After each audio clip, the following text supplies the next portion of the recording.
Hello guys, in this video I'm going to show you how to use the route map function in the Air Cairo application. The first thing you need to do is enter the app. After you have done that and you are in the home page, you should look down below in the right corner and you will find there the menu option. Press on it and here you should select the first category, which is planned trip. And after that you should select here the first option, which is route map. And after that you should wait a little bit until everything loads in fully.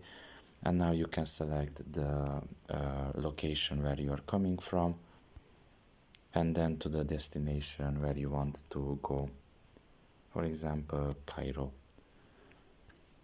And you can see it in the map. Basically it was created line there between the two regions.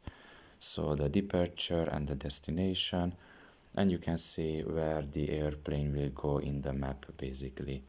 Now if you scroll down a little bit more, you will, you can further customize this trip. You can choose which type of trip you want, either a round trip or a one-way one. And finally, you can set the departure date and the number of passengers.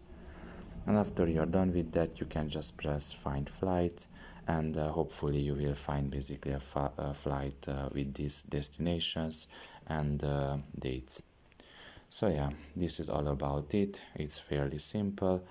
So I hope this video was helpful to you. Thank you for listening and see you next time. Bye bye.